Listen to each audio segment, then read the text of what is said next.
Mercurial and unpredictable, Donald Trump continues to bank on tariffs, his favorite economic tool. The US president is mangling decades-old alliances. Trump has imposed 50% tariffs on India, and the move includes a penalty of 25% for purchasing Russian crude oil. Critics say Trump is risking inflation and trade wars, and pushing the architecture of the global economy to the verge of collapse. Amid Trump's irrational moves, India's Prime Minister attended the SCO summit in China just days ago, and the Modi-Putin-Xi Jinping bonhomie isn't rattling the US president alone, but also his Ukrainian counterpart, Volodymyr Zelenskyy. Zelenskyy said it is the right idea to impose tariffs on those who continue to make deals with Russia. However, the Ukrainian president is either unaware or has double standards. The US and Europe are still doing billions of dollars worth of business with Russia despite years of war.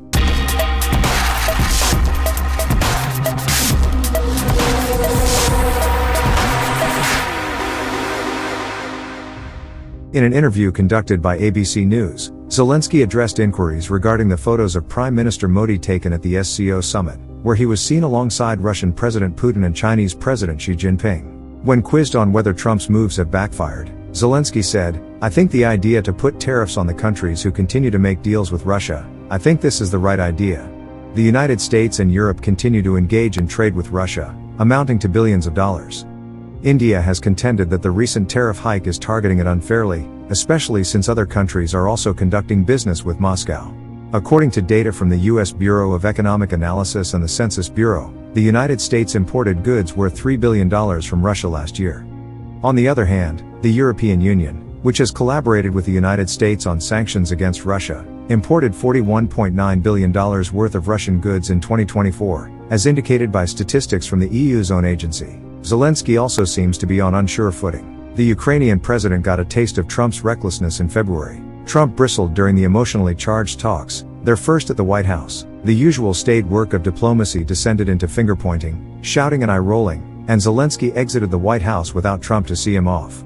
Last but not least, a throwback to what happened at the SCO summit. Indian Prime Minister Narendra Modi was seen clasping Russian President Vladimir Putin's hand with the gusto of an old friend, bursting into his trademark hearty laughter.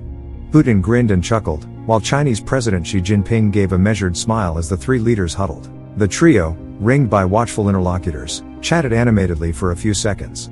During the summit, Xi emphasized the importance for nations to move away from Cold War mentalities, avoid forming rival power blocs, and refrain from bullying tactics. Instead, he urged them to uphold the UN-centered international framework.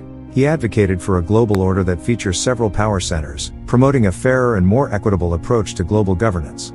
Meanwhile, Prime Minister Modi and President Putin shared a car ride en route to their meeting for bilateral discussions. The leaders of India and Russia engaged in a car conversation that lasted at least 45 minutes.